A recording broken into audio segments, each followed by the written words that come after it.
भवतु सहनौ भुनक्तु सह वीर्यं करवावहै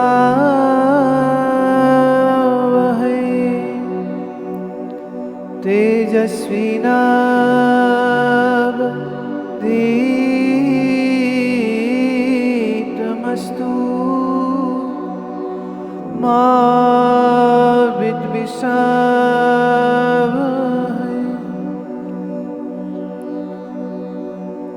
अखण्डमण्डलाकारं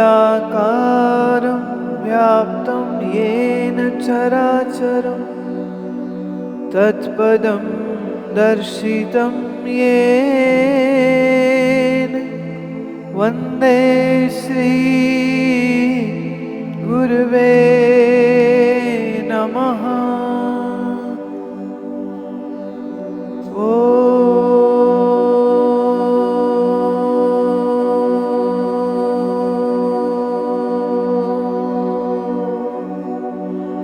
शांति शांति शांति।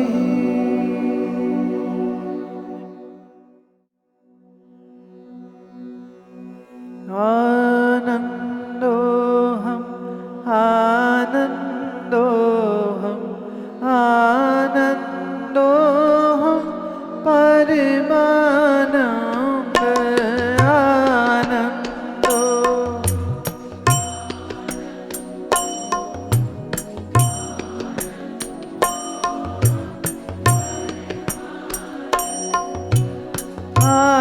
आनंदोहम आनंदोहम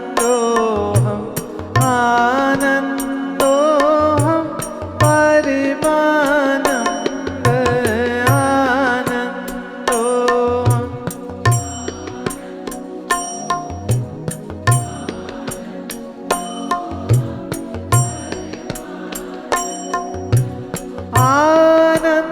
आनंदोहम आनंदोहम आनंदोहम परमानंद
आनंदोहम।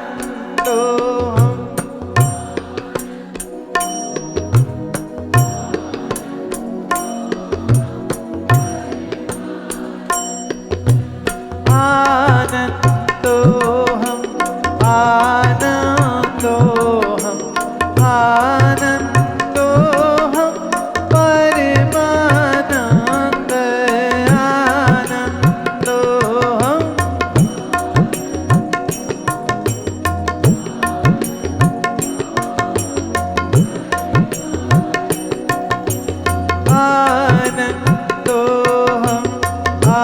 आनंदोहम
स्व को जानने की, आत्मबोध की इस मार्ग में कदम कदम चलते चलते भगवान आदि शंकराचार्य अब इस पड़ाव पर आपको ले आए हैं जहां वेदांत की कुछ मूलभूत प्रक्रियाओं को अब आप समझेंगे।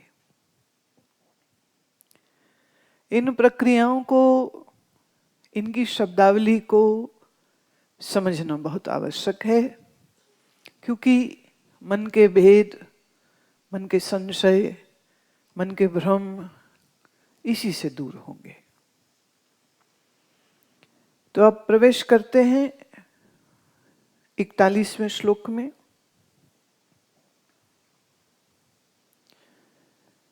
ज्ञातृ ज्ञान ज्ञेय भेदः परेनात्मनि विद्यते चिदानंद एकरूपात्वात् दीप्यते स्वयं इव हि।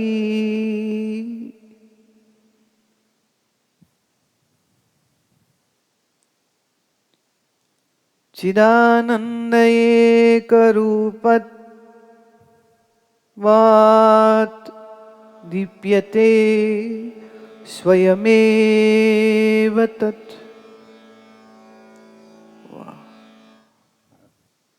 शंकर कह रहे हैं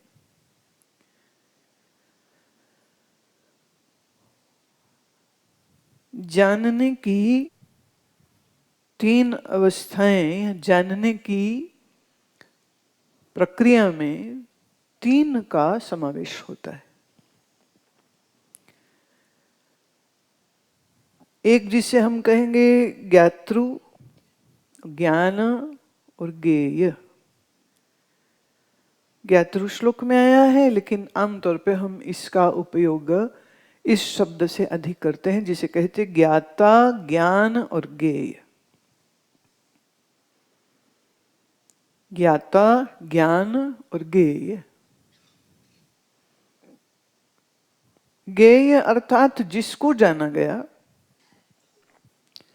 ज्ञान अर्थात जिस माध्यम से जाना गया, और ज्ञाता जिसने जाना। तीन। जानने वाला, जाना गया वस्तु, और उन दोनों को जिसने जोड़ा वो हुआ ज्ञान। अब प्रश्न ये उठता है कि ये जो ज्ञाता, ज्ञान, ज्ञेय आदि आदि बोल रहे हैं, थोड़ा इसको और तो स्पष्ट करिए, ऐसे कैसे गाड़ी चलेगी? जानना किसका धर्म है? जानना किसका स्वभाव है? Who knows is ज्ञाता।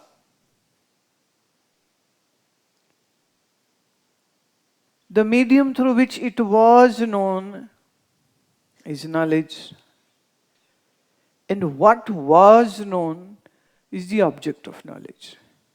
So object of knowledge is ज्ञेय, medium knowledge is ज्ञान, and the knower is ज्ञाता।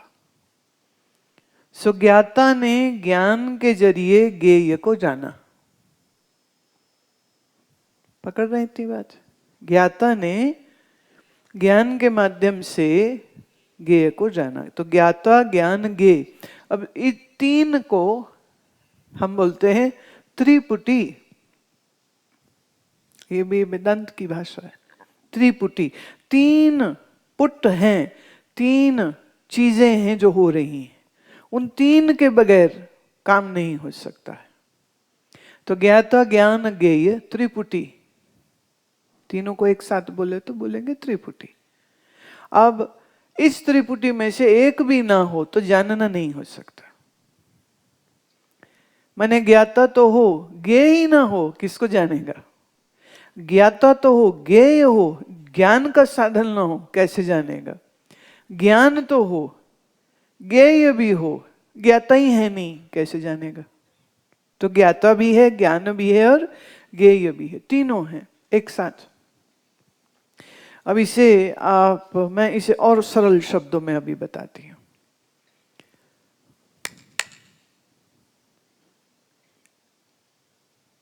किसकी आवाज थी? ताली की। तो ताली की आवाज हो गई गेय। कैसे जाना? कर्ण इंद्री से। तो कान हो गए ज्ञान। और किसने जाना? ज्ञाता। ज्ञाता अर्थात आपके मन बुद्धि ने जाना। तो मन बुद्धि चित्त अहंकार चार का ये अंतःकरण है, जिसमें चार फंक्शंस होते हैं, उसको हम चतुष्टय अंतःकरण कहते। चतुष्टय मीनिंग फोर, अंतःकरण माने that which stage in but does work of outside.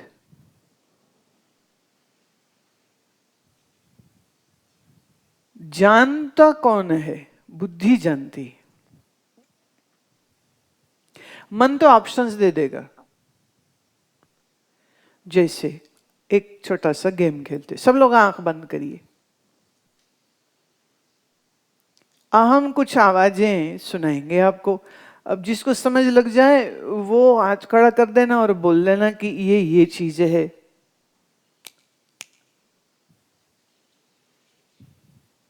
अब देखो आंखें बंद है पर, अच्छा आंख बंद रखी अभी खोली नहीं है, मार पिटेगी अगर आंख खोली तो।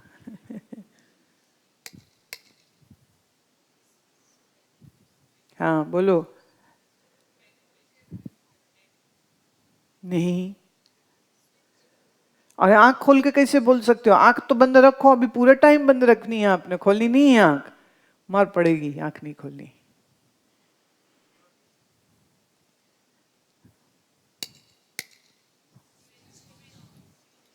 बिल्कुल गलत, बिल्कुल गलत। अभी एक बार आंख खोलो सब।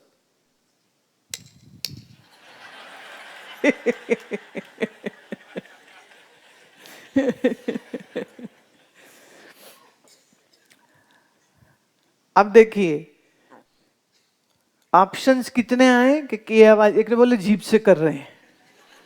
बताओ, पता नहीं मतलब कैसा कैसा सोचते हैं ये लोग।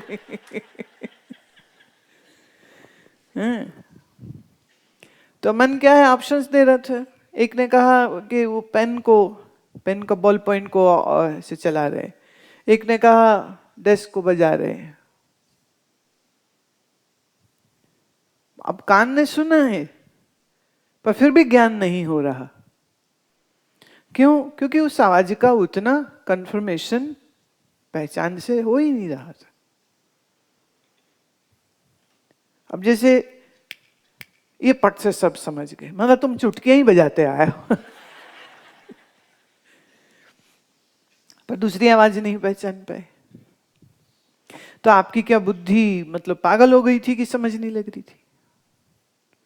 अब क्या बीच में मन आ रहा था, तो मन कह रहा ये हो सकता है, नहीं ये हो सकता है, नहीं ये हो सकता है, नहीं ये हो सकता है। तो ऑप्शंस जो देवे सो मन, और जो निश्चय से कहे कि ये है वो है बुद्धि। तो ज्ञान का मुख्य अगर हम कहें इस अंतःकरण में, ज्ञान का जो स्फीयर या ज्ञान का जो क्षेत्र है वो किसके पास है? वो बुद्धि के पास है, मन के पास नहीं। अब ऐसे तो हम सारा दिन ये गेम्स खेल सकते हैं, पर हमें गेम थोड़ी खेलनी है, हमें तो समझना है। तो जिसने जाना सो ज्ञाता, जिससे जाना ज्ञान, जिसको जाना सो ज्ञेय। तो ज्ञाता ज्ञान ज्ञेय। अब आप पूरी दुनिया देखते हो, ये मेरा मित्र है। अभी ये मित्र का ज्ञान आपके बुद्धि में हो रहा है, किसी और को वो दुश्मन लग सकता है, किसी और को वो अनजान लग सकता है। तो सबका बुद्धि अलग अलग, विषय भले एक ही देख रहे हो तो ज्ञान भी सबका अलग अलग हो जाता है। आपके पांचों ज्ञान इंद्री से आप जो कुछ भी संसार का देखते हैं, इंद्रियां जो कुछ भी भोगती हैं, उसको वास्तव में भोगता कौन है?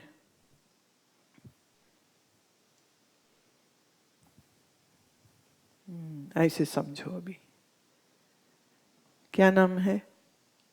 हाँ तुम्हारा? नहीं नहीं, आगे जो बैठे कुर्ते वाले, वाइट चश्मा। हाँ हाँ, पारस। पारस गधा है एक नंबर का, अक्ल है नहीं इसको, डंगर। अभी ये हम बोल रहे हैं तो ये हंस रहा, कोई और बोले तो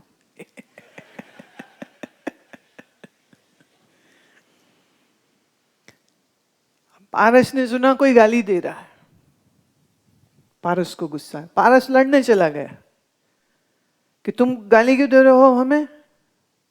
उससे कहता आप कौन हो? बोले मैं पारस हूं। बोले जरूर होंगे, पर मैं आपको नहीं कह रहा हूं, मेरा एक और मित्र है वहां पर, वो जो पीछे खड़ा है ना, वो है पारस, मैं उस पारस को कह रहा हूं, तुम्हें नहीं कह रहा हूं। अच्छा कह ले फिर।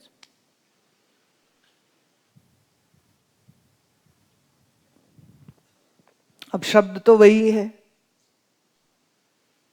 पर आपकी बुद्धि को लगा मेरे लिए है तो क्रोध आया, अब मेरे लिए नहीं है, आपकी बुद्धि ने जाना तो क्रोध नहीं रह गए।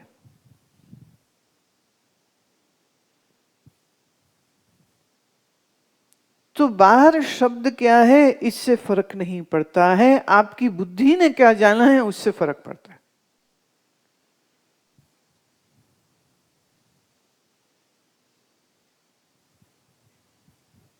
तो एक तरह से हम ये कह सकते हैं, आपके सुख दुख आपके बुद्धि और मन की वजह से होते हैं, बाहर की वजह से तो होते ही नहीं।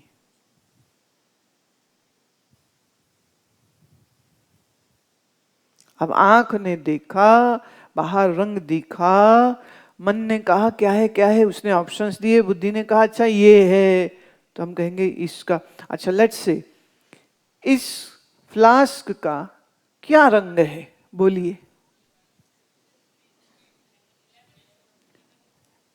कोई कह रहे हैं येलो, कोई कह रहे हैं, पंजाबी में क्या बोलेंगे माता? पीला। पीला ही थोड़ी होंगे, होर पीले च भी कुछ होता नहीं होता।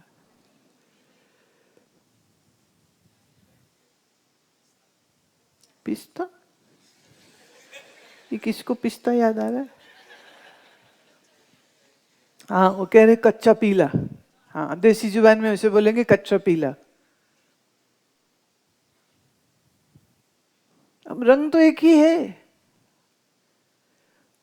पर अगर अंग्रेजी में बोले तो लेमन येलो करेक्ट, कच्चा पीला करेक्ट। पिस्ता कहां से था भाई? पिस्ता तो नहीं है, पिस्ता तो ग्रीनिश है, राइट? ये थोड़ी होता है, आपने शायद फंगस लगा खा लिया होगा, खराब हो गया होगा, लगे कि ये। तो रंग देखा, तो रंग को जाना किसने? आंख ने कि बुद्धि ने? अच्छा अब आंख सब फिर से बंद करो, देखो एक दिन पक्की आंखें बंद हो जानी, मैं प्रैक्टिस करा रही हूं बीच बीच आंख बंद करो। अच्छा बताओ मेरे हाथ में इस समय कौन सा रंग पकड़ा हुआ है? और इतने ज्ञानी बनते हो, बताओ हैं आपकी इतना ज्ञान है, आप इतनी अक्लमंद समझते हो, नहीं तो बोलो हम बुद्धू हैं अच्छा आंख खोलो। अब देखिए आंख बंद हुई तो ज्ञान का साधन था नहीं, ज्ञाता था, बाहर ज्ञेय भी था, पर जानना। Are you getting the point? जानना कब होता है? जब ज्ञाता भी हो ज्ञान भी हो, तो ज्ञेय जाना जाता। अच्छा ज्ञेय ही ना हो तो मैं कहूं जानो, तो तुम कहोगे किसको जानो?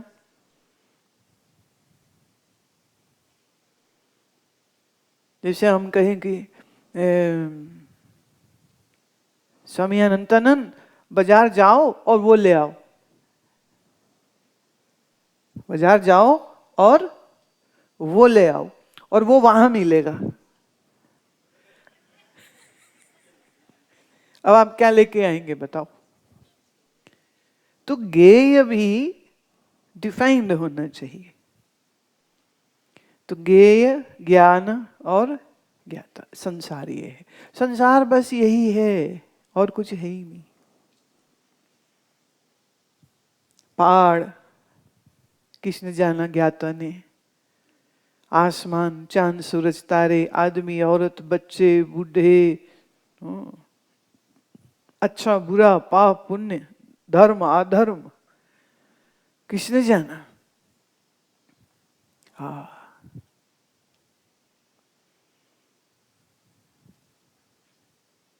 तो ज्ञेय है संसार, ज्ञान है आपकी ज्ञान इंद्रियां, और ज्ञाता है आपका अंतःकरण। तो ज्ञाता ने ज्ञान से ज्ञेय को जाना। और जब मैंने पहले बोला ज्ञाता ज्ञान ज्ञेय, तो हालत खराब हो गई थी, ये अब क्या आ गया। अब देखिए, हम जब बुद्धि कहते हैं तो बुद्धि से बात स्पष्ट नहीं होती। बुद्धि में जानना क्या हुआ, और जो जाना वो किस माध्यम से जाना, और जिसको जाना वो क्या था, तीनों का पता होना चाहिए। तो आपके इस अंतःकरण के लिए ये सारा संसार ज्ञेय है, और आपकी इंद्रियां सूत्र बनाती हैं ज्ञान का साधन। अब कान से शब्द सुनते हो, अंधेरा हो भले, लाइट ना हो, एक आवाज आई, कौन है? आवाज आई, अरे मैं हूं, तो मैं हूं सुनते ही पता चल गया तो पति आया है। अब उसकी शक्ल तो देखी नहीं, उसे छू के तो देखा नहीं, उसे सूंघ के तो देखा नहीं, उसे चाट के देखा नहीं, पर फिर भी कैसे पता चल गया? कान से। तो जहां आंख न देख सके वहां कान से हम देख लेते, और जहां आंख और कान न चले वहां हम जीभ से देख लेते। मां ने कहा बेटे से, जाओ जरा देखो कि दाल में नमक ठीक है या नहीं। बेटा गया, बोले देख लिया, नमक तो दिख है ही नहीं। बोले क्या देख, नमक नहीं है? डाला तो था। वो फट से गई अंदर, तो चखा तो नमक तो सही। बोले अरे पागल, ठीक तो है नमक। बोले लो, आपने कहा था देखो, मैं तो देख रहा था इसमें। अब नमक आंख से दिखेगा, इसके लिए तो जीभा चाहिए।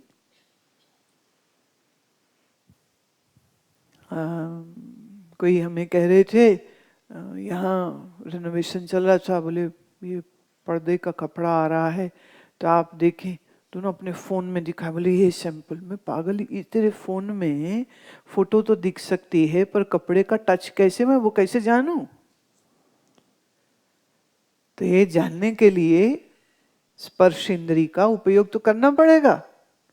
स्पर्श इंद्री का प्रयोग किए बगैर कैसे जानेंगे कि कपड़ा अच्छा है या नहीं अच्छा है, या रंग देख लेंगे, आकार देख लेंगे, बट इसका टच कैसे? तो स्पर्श के लिए हमें क्या चाहिए? हमारी स्पर्श इंद्री, त्वचा। गर्म हवा है, ठंडी हवा है, कैसे पता चला? अब आंख से थोड़ी देखी, आपकी स्किन ने फील किया। अच्छा, सारे स्वेटर जैकेट मोजे सब पहने हो तो भी चेहरे से फील होता है ठंडा है कि गर्म है। तो नेत्र, कर्ण, नासिका, रसना, स्पर्श इंद्री, ये आपकी 5 ज्ञान इंद्रियां बाहर संसार का, ज्ञेय का ज्ञान कराती हैं। और कर्ता कौन है? ज्ञाता। अब इसमें थोड़ा एक बात समझने की ये भी है कि मन बुद्धि अपने आप से कार्य नहीं कर सकते हैं जब तक इसमें मुझ चेतन का आभास न हुए। तो मन बुद्धि तो जड़ है, जैसे आंख जड़ है। आंख देखती है कि आंख में कोई शक्ति है जो देखती है, ऐसे मन नहीं सोचता। मन में भी कोई शक्ति है तो मन संकल्प विकल्प करे, अगर वो शक्ति ना हो तो मन ना संकल्प कर सके ना विकल्प कर सके। जैसे सुषुप्ति में मन न सोचे, न समझे, न विचारे, न कुछ याद करे, न किसी कोई चीज ढूंढे, सुप्त हो जाए जहां मन बुद्धि, उसी को हम सुषुप्ति कहते हैं। जहां जाके सुप्त माने सो जाते हैं। तो ज्ञाता ज्ञान गे। अब श्लोक को आइए। ज्ञातृ ज्ञान ज्ञेय भेद परेनात्मनि विद्यते चिदानंद एक रूपत्वात् दीप्यते स्वमेव तत्। ज्ञाता ज्ञान और ज्ञेय ये तीनों भेद आत्मा में नहीं है। ज्ञाता ज्ञान और ज्ञेय तीनों मुझ आत्मदेव में नहीं है। ज्ञेय है सारा संसार, ज्ञान है आपकी इंद्रियां, ज्ञाता है आपका अंतःकरण। तो अंतःकरण और इंद्रिय और ये समस्त संसार मुझे आत्म स्वरूप में है ही नहीं, ये तीनों ही नहीं। चिदानंद एक रूपत्वात्, मैं चिदानंद स्वरूप हूं। ये मेरा स्वरूप क्या है? मैं ज्ञाता नहीं हूं, मैं ज्ञान नहीं हूं, मैं ज्ञेय नहीं हूं, मैं तो चिद हूं, मैंने चैतन्य हूं, आनंद हूं, एक रूपत्वात्, और मैं एक हूं, अनेक नहीं हूं। अब ज्ञाता में चार है, मन भी है, बुद्धि भी है, चित्त भी है, अहंकार भी है। अगर हम इस तरह से जाने, ज्ञाता कभी जानता है, ज्ञाता कभी नहीं जानता है। ज्ञान कभी होता है, कभी नहीं होता है इंद्रिय का। ज्ञेय कभी होता है, कभी नहीं होता है, पर मैं हमेशा होता। तो ये ज्ञाता ज्ञान ज्ञेय ये तीनों मुझ आत्मदेव में मौजूद नहीं हैं। और मैं कैसा हूं? दीप्यते स्वयं इव ही, जैसे दीपक की रोशनी स्वयं को ही प्रकाश करती रहती है, ऐसे मैं मुझी को प्रकाश करता रहता हूं।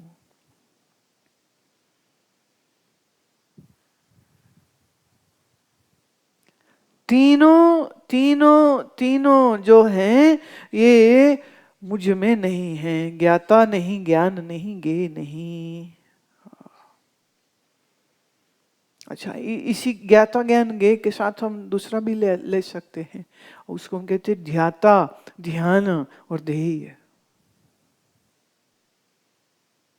ध्येय, ध्येय मतलब जिसका ध्यान कर रहे। ध्यान याद करना, ध्याता जो याद कर रहा है। अब मन में घर याद आया, पत्नी याद आई, बाजार याद आया, रुपया याद आया, पैसा याद आया। वो वस्तुएं अब आपके सन्मुख नहीं है। कहाँ है? वो वस्तु भी आपके मन में है, यादों से निकाल लिया है, और मन उसको याद कर रहा है। और मन जिसको याद कर रहा है, तो ध्याता ध्यान ध्येय तीनों मुझ आत्मा में नहीं।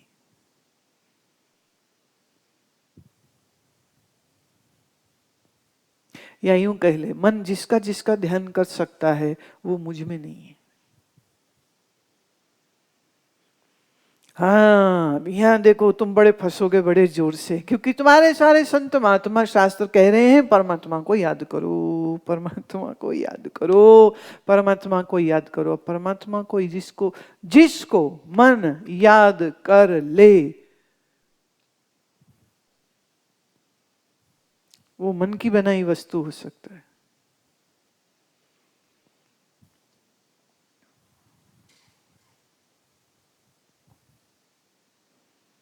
जैसे शब्द को तुम आंख से नहीं देख सकते और दृश्य को तुम कान से नहीं सुन सकते, ऐसे मन से तुम परमात्मा को एक्चुअली याद भी नहीं कर सकते।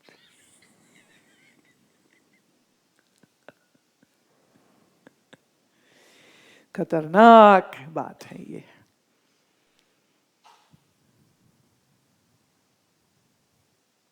ये कृष्ण है, ये राम है, ये गुरु नानक है, ये शिव है। ये जिसके जिसके मन में जो जो ज्ञान गया है वो उसी को जान सकता है ना। जिसके मन में शिव का ज्ञान गया वो शिव का ध्यान करे, जिसके मन में राम का ज्ञान आया वो राम का ध्यान करे, जिसके मन में ओम का ज्ञान आया वो ओम का ध्यान करे। पर याद रहे ये सब मन के घेर में ही हैं, और परमात्मा या यूं कहो मैं निज आत्मा मन के घेर में नहीं है। इसलिए तुलसी कहते मन समेत जह जाए न बाणी। मन सहित वाणी जिसमें नहीं जा सकती है वही परमात्मा।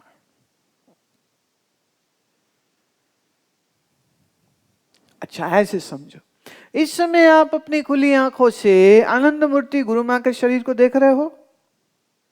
अच्छा, इस समय आप खुली आंखों से जिस आनंद मूर्ति गुरु मां को देख रहे हो उसका आत्मा भी देख सकते हो।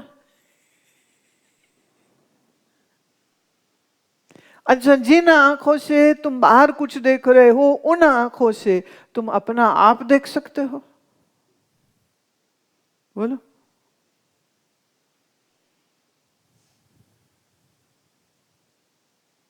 जिस मन से आंखों के जरिए बाहर संसार देख सकते हो उस मन के जरिए आत्मदेव को देख सकते हो। अब विषय बाहर हैं, इंद्रियां थोड़ी अंदर हैं, पर मन की अपेक्षा में इंद्रियां भी बाहर हैं और मन और अंतर है। और मैं मन का भी आधार अधिष्ठान हूं, तो मन मुझे कैसे देख सकता है?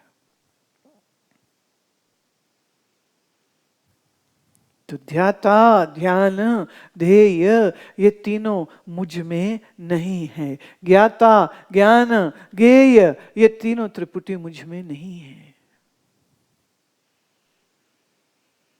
वाह।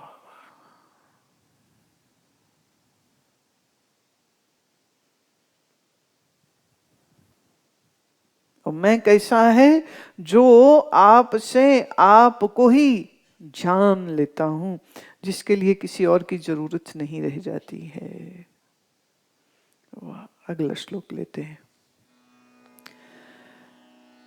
एवं आत्मा अरणौ ध्यानम् अथने सततं कृते उदितायवगतिर्ज्वाला सर्वज्ञानेनन्दनं दहेत।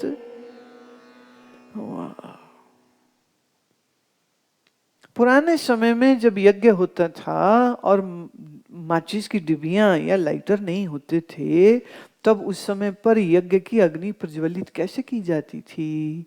उसको कहते थे अग्नि अनुसंधान अथवा अरण्यव।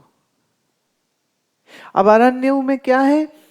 एक hemispherical shaped sockets were placed, wooden hemispherical sockets were placed, and they would keep a one wooden rod in the center and keep a thin cotton beneath that, and then put a rope around that rod, and then they would churn it. And in this churning motion, with this friction, wood on wood friction is happening, and the gentle spark would rise and this dry piece of cotton would catch it up, and that's how it would burn. They would ignite the fire, not with matchstick. क्या ये भी एक बड़ी चीज है। एक बार मैं ऋषिकेश में थी, ये 84 की बात है, 83 की बात है। तो वहाँ आश्रम में अग्नि अनुसंधान अरुणव का विचार बना। तो उस आश्रम में जो ब्रह्मचारी थे तो सारे ब्रह्मचारियों ने वो तैयारी करी और इस अग्नि मंथन को हमने होते हुए देखा। अब वो क्या है, वो लकड़ियां थोड़ी गीली थी और ये ब्रह्मचारी लगे रगड़े पे रगड़ा मारे, कुछ हो ही ना, पसीना पसीना हो गए। एक थक जाए दूसरा, दूसरा थक जाए तीसरा, and finally after an hour almost वो धुआं, जैसे ही वो जरा सा चिंगारी लगी धुएं रुई को और वो आग सी तो फूंक मार करके फट फट, तो फिर और छोटी छोटी छोटी लकड़ी समिधा रख के थोड़ा थोड़ा घी थोड़ा थोड़ा डाल करके सब सामान अग्नि प्रज्वलित की गई और फिर उन्होंने होम किया उसमें। अब देखिए शंकराचार्य जी हर श्लोक में एक उदाहरण दे रहे हैं। पहले जो हमने किया श्लोक 41, उस श्लोक में उन्होंने उदाहरण दिया ध्याता ध्यान दे ज्ञाता ज्ञान गे का। अब इसमें उदाहरण दे रहे हैं वो अरुणों का। वो कहते हैं जैसे हम लोग बाहर अग्नि प्रज्वलित करते हैं, ठीक इसी तरह से अरणी ऑफ द सेल्फ। अब यहां अरणी कौन है? मैं आत्मा ही अरणी हूं। और चर्निंग करनी है, मथना है। कैसे मथना है? ध्यान से। तो ध्यान की मथनी है और फिर ज्ञान की ये अग्नि प्रज्वलित हो जाएगी। और जैसे ये ज्ञान अग्नि प्रज्वलित हुई, सर्व अज्ञानेन धनम दहेत, सारा अज्ञान ये खत्म हो जाएगा। अब देखिए, अभी हम पिछले श्लोक में कह के आए कि उसका ध्यान नहीं किया जा सकता है? उसको जाना नहीं जा सकता है। और अभी वो क्या कह रहे हैं? मैं ही अरणी हूं, आत्मदेव ही अरणी है। और इस आत्मदेव रूपी अरणी में आप ध्यान की मथनी मथिए तो ज्ञान अग्नि प्रज्वलित होगी और इस ज्ञान अग्नि से आपके अज्ञान का नाश हो जाएगा। आप कह सकते हैं तो विरोधाभासी बात हो गई? बिल्कुल भी नहीं। कैसे?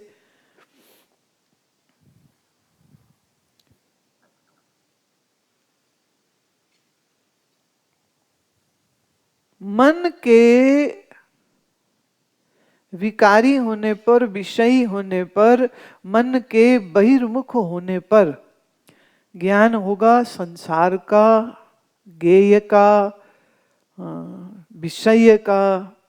और विषय के सुख में लिपटा हुआ मन भी बहिर्मुखी रहेगा। तो बहिर्मुखी मन फिर आत्मदेव की ओर मुड़ेगा कैसे? तो हम क्या कर रहे हैं? ये जो मन बहिर्मुखी हो रहा था, इसको हम ध्यान के मार्ग से अंतर की ओर मोड़ रहे हैं। और जैसे ही मन जो बाहर जा रहा था वो बाहर ना जा करके बाहर से कैसे छूटेगा? प्रश्न उठता है। पहले बाहर से कैसे छूटेगा? बाहर तभी छूटेगा जब मन में वैराग्य होगा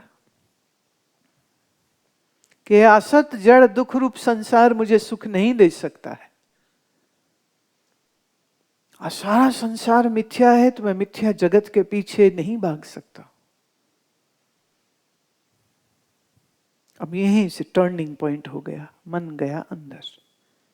जहां मन मुड़ा अंदर, पहले मन किसका ध्यान कर रहा था? बाहर का। बाहर छूट गया, अब मन किसका ध्यान करेगा? एक्चुअली मन अब किसी का भी ध्यान नहीं करेगा। बाहर कुछ बचा नहीं, अब मन चुप हो गया। अब मन के चुप हो जाने का नाम ही तो ध्यान है।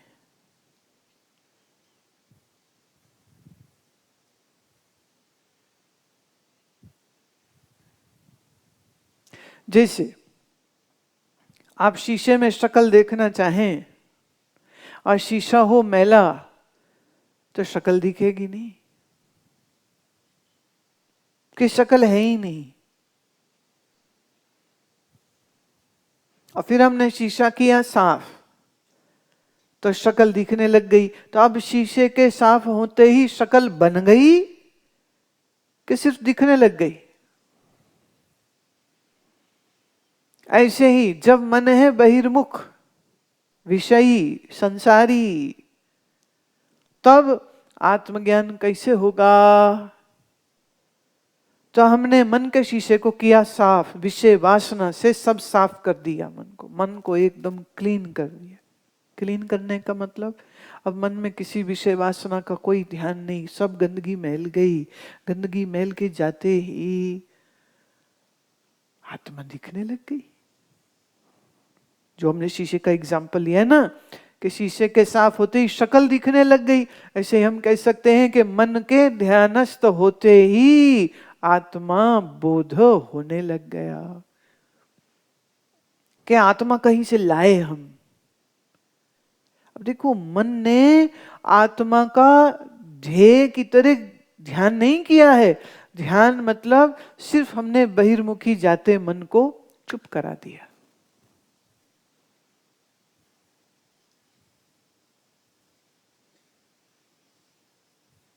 अब कोई बोले मैं परमात्मा का ध्यान कर रहा हूं, तो ऐसे हो जाएगा जैसे कोई कहे मैं अपने प्याले में, छोटे से कप के प्याले में पूरे समुद्र को भरना चाह रहा हूं। भर सकते हो क्या? जब समंदर प्याले में नहीं आ सकता, तो अनंत ब्रह्मांड का जो आधार अधिष्ठान ब्रह्म है वो तुम्हारे छोटे से मन में कैसे आ जाएगा? तो तुम कैसे उसका ध्यान कर सकते हो?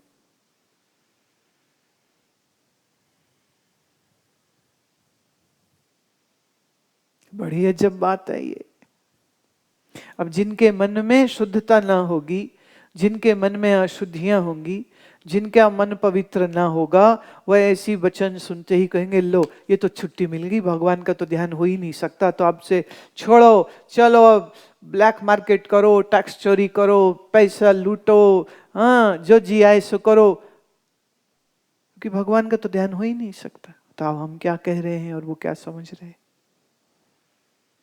ये बड़ी खतरनाक बात है। इसीलिए ये बार बार मैं बात कह रही हूं, जिसके मन में वैराग्य नहीं है, ये आत्मबोध ग्रंथ उसके लिए नहीं है। जो ब्रह्म ज्ञान को लाइसेंस बना के विषय भोग का जिंदगी जीना चाहे, ये उसके लिए नहीं है। क्या कह रहे हैं? आत्मा का अरणी, ध्यान की मथनी जैसे मथी, तो क्या जगा? ज्ञान की शिखा जग गई। और ज्ञान शिखा के जगते ही क्या हुआ?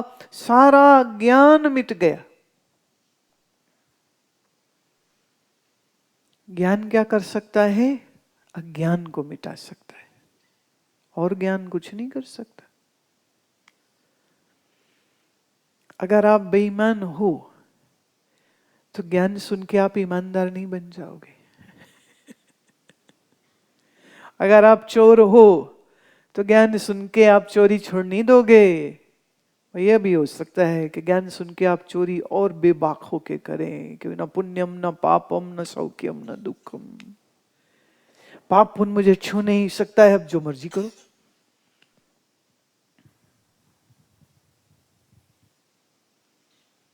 Licence to kill, James Bond, है ना? ये बन जाएंगे सारे।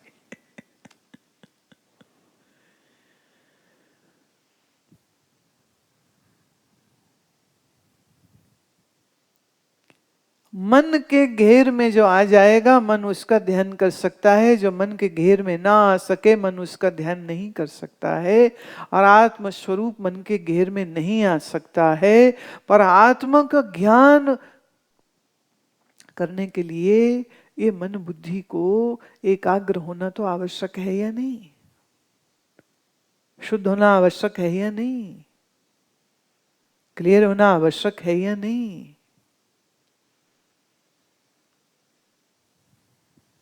इसलिए शिष्य का काम है अंतःकरण को शुद्ध रखे, और गुरु का काम है इस शुद्ध अंतःकरण वाले को ज्ञान करा दे। ज्ञान करेगा क्या? सिर्फ तुम्हारे अज्ञान को मिटाएगा।